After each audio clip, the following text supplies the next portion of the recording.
E veja essas declarações de Joe Biden: reunir o mundo contra o governo brasileiro para forçar o presidente Jair Bolsonaro a proteger a Amazônia. Essa é a promessa do candidato democrata à presidência dos Estados Unidos, Joe Biden, caso seja o novo ocupante da Casa Branca. Prometeu Biden em entrevista ao site America's Quarterly, feita em março, mas publicada recentemente. O presidente Bolsonaro deve saber que, se o Brasil deixar de ser um guardião responsável da floresta amazônica, minha administração reunirá o mundo para garantir que o meio ambiente seja protegido. Nessa entrevista, Biden garante que considera a situação da Amazônia bastante grave ao pensar na ideia de novo Pacto Verde, ou Green New Deal, uma proposta presente em sua plataforma, herdada de um projeto cuja iniciativa partiu dos parlamentares ultraesquerdistas Alexandria Ocasio-Cortez e Bernie Sanders, seu adversário nas eleições prévias, ambos da ala mais radical do Partido Democrata. Em setembro, Biden ameaçou impor sérias sanções contra o Brasil caso o governo não se movimente em defesa da floresta amazônica. Fiuza. Isso aí é pura demagogia, pura demagogia. Você pode fazer aí uma mineração que não sai nada de concreto, eles não conhecem a Amazônia, eles não estão interessados na Amazônia, estão nem aí para a Amazônia, para os caboclos, para os ribeirinhos, para os índios, não estão nem aí para nada disso. Eles estão fazendo, como eu disse no comentário anterior, uma demagogia que tem mercado hoje no mundo, né? Eles vivem disso. A gente sabe que é demagogia porque no decurso aí, né, dos últimos 20, 30 anos, o Brasil foi criando uma estrutura de salvaguardas ambientais na Amazônia, que é bastante complexa, e as políticas, existem diferenças, sim. O governo Temer, por exemplo, chegou tentando regulamentar a questão de mineração. Isso não significava tirar a árvore e botar apenas exploração de mineração, nada disso, ao contrário. Significava fazer um zoneamento racional para coibir as atividades ilegais, e aí houve uma grita. Então, de vez em quando, tem um governo que tenta uma linha diferente, mas se você pegar as políticas ambientais dos vários governos, pegando Fernando Henrique, Lula, Temer, Bolsonaro, ela não é tão distinta assim de um governo para outro, o que não justificaria uma posição desse peso, né, da maior potência mundial. Então, isso aí é pura demagogia, não tem nada a ver com a Amazônia. Eles não estão interessados em proteger a Amazônia. Existem aquelas questões de, eles têm interesses comerciais, mas também não é isso que está governando. Eles não estão... não é também uma grande estratégia para vir aqui tomar tudo, que também são outras teorias conspiratórias que acontecem, né? Eles estão usando isso como panfletagem. Infelizmente, essa panfletagem é comprada hoje, né, por muita gente no mundo.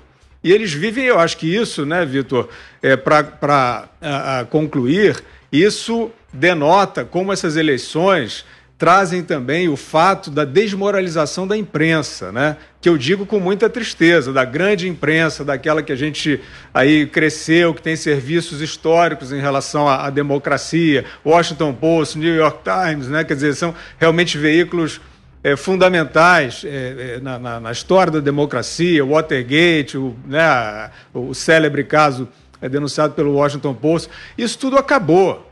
Isso tudo acabou, quer dizer, é possível um estadista como esse, né, um candidato a estadista, que é herdeiro do estadista do seu antecessor, Obama, trazer diretrizes tão vagas e tão levianas, porque a imprensa caiu de cabeça na demagogia também. A Ana pode falar melhor sobre isso. O comportamento da grande imprensa nessa eleição é um vexame, é uma coisa ridícula, né? Quer dizer, falava-se de impeachment de Donald Trump por conta de um telefonema para a Ucrânia, e quando se vê que na Ucrânia o problema que se passa envolve, na verdade, diretamente o filho e o próprio Biden, né, num possível tráfico de influência que está sendo investigado, a imprensa desiste do assunto, some, né? Fora o embargo ao material do New York Post, né? É um assunto que some. Então, isso não é honesto, isso não é imprensa, isso não é jornalismo. E, de fato, né, a grande vítima, para mim, nesse momento, nessa eleição americana, é a imprensa que perdeu a sua honestidade. Augusto. Essa demagogia, né, essa bravata, ela é facilmente neutralizada aí pela realidade. pela realidade. Que se você assiste aquele documentário West, que mostra o que os americanos fizeram com as florestas também e com os índios, você vê que eles não têm autoridade nenhuma para dar palpite sobre esses assuntos em outros países. Mas, como lembrou bem o Guilherme, a política ambiental não mudou na sua essência, não. E o Brasil sabe preservar florestas e, repito, né, a esquerda não gosta que se lembre disso, mas vamos repetir. Nós temos tribos ainda isoladas na Amazônia, sem contato com a civilização. Elas vivem como em 1500, o descobrimento. Isso aí mata o assunto. Não há índios a matar na Argentina, porque eles já acabaram com todos, por exemplo. E no resto do continente, eles foram engolidos pela cultura europeia ou desapareceram.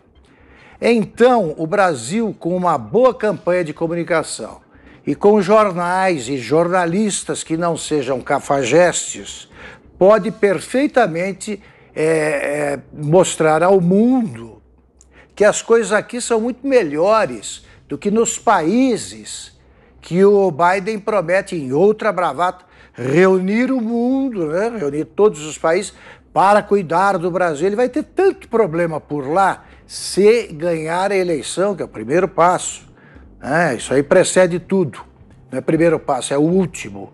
Precede tudo. Se ele ganhar a eleição, ele vai ter tanto problema pela proa que ele vai lembrar do Brasil, acho que do 4º ano do mandato. Você, Zé? Daí que eu venho com essa ideia de que o alinhamento do presidente Jair Bolsonaro com o presidente Donald Trump não é pessoal e sim ideológico, exatamente por isso. Durante a campanha, o Biden criticou o Brasil e o presidente Bolsonaro como se estivesse disputando a eleição da presidência do Brasil. E essa história aí de importância da floresta amazônica, eu queria dizer o seguinte: todos nós, o governo brasileiro, todos reconhecem a importância da floresta amazônica. O governo reconhece também a importância dos nossos manguezais, a importância do Pantanal, a importância do nosso cerrado brasileiro, que é a savana do Brasil, né? Uma extensão que provoca aí a admiração de todos exatamente pela preservação, e é claro, existem culturas, monocultura aqui na região do Cerrado e outros setores, mas nem por isso outro país deve gerir esta importante situação. Da mesma forma como em nenhum momento o presidente Jair Bolsonaro defendeu a internacionalização e a gestão das ogivas nucleares norte-americanas. Elas são importantíssimas, mais do que a floresta amazônica. Estas ogivas nucleares, este armamento americano, ele pode sim destruir o mundo, e não há nenhuma reivindicação disso. Não há também nenhuma reivindicação de internacionalização das grandes universidades do mundo e dos Estados Unidos. São áreas importantíssimas e fundamentais para a sociedade. Então é preciso, antes de tudo, em todos os debates, admitir que existem países e o Brasil é muito firme. Todos os presidentes até agora foram muito firmes na defesa exatamente da gestão brasileira dos recursos brasileiros. Um mapa que eu tive conhecimento, até pelo setor militar, o mapa dos minérios, das jazidas do Brasil, e colocando diante ou sobrepondo ao mapa do Brasil, a gente vê exatamente esta grande riqueza do mapa de jazidas se juntando ou sendo o mesmo mapa de áreas que são terras indígenas ou de preservação. Então, qual é o objetivo disso? É impedir o Brasil de explorar as suas riquezas ou explorar as riquezas do Brasil? Foi-se o tempo em que chegavam aqui, levavam pau-brasil como se não tivesse nenhum valor. Não é bem assim. O Brasil agora é dono das suas peculiaridades, dono das suas riquezas, e defende isso, seja no governo Trump, seja no governo Biden, ou seja, a situação agora é diferente. Acho essa fala aí de fazer um esforço internacional, isto é um blá blá blá de quem não entende exatamente qual é o papel dos Estados Unidos diante do mundo. Diga, Ana. É aquilo que nós falamos aqui, o Partido Democrata, e aí eu acho que o Fiuza que comentou isso, né, totalmente desconectado do antigo Partido Democrata aí, de JFK, né, do Kennedy.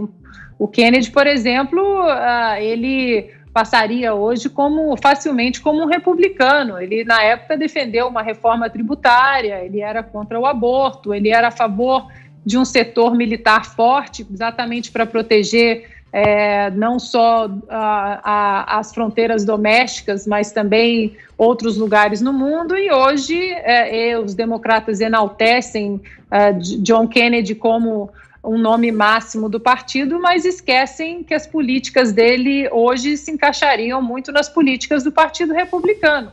Essa guinada dentro do Partido Democrata, Vitor, é muito preocupante, e aí é que a gente vai saber só depois dessa eleição quantos democratas realmente votaram em Donald Trump com medo dessa guinada radical dentro do partido, que levou ali uma ala grande, por sinal, a encontrar praticamente o PSOL dentro do Partido Democrata.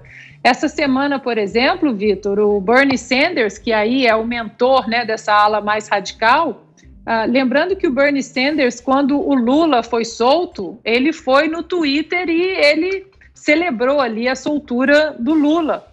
O Bernie Sanders, que estava nas primárias aí até como um dos favoritos para ser o candidato democrata, ele essa semana, essa ala mais radical do partido já quer empurrar Bernie Sanders como um possível ministro do Trabalho, ali do Ministério do Trabalho, caso Joe Biden vença.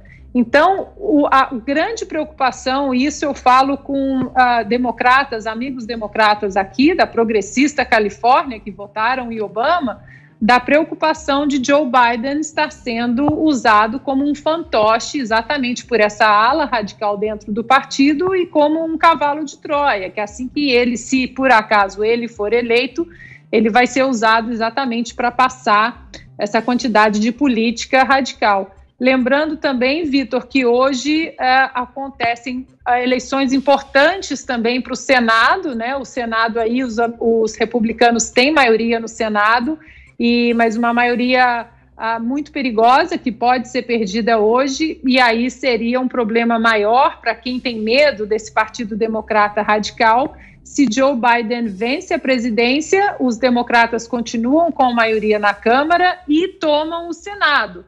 Aí sim seria uma verdadeira catástrofe para a América, dentro do cenário de que essa ala radical do Partido Democrata esteja aí liderando agora o partido de John F. Kennedy, que praticamente não existe mais.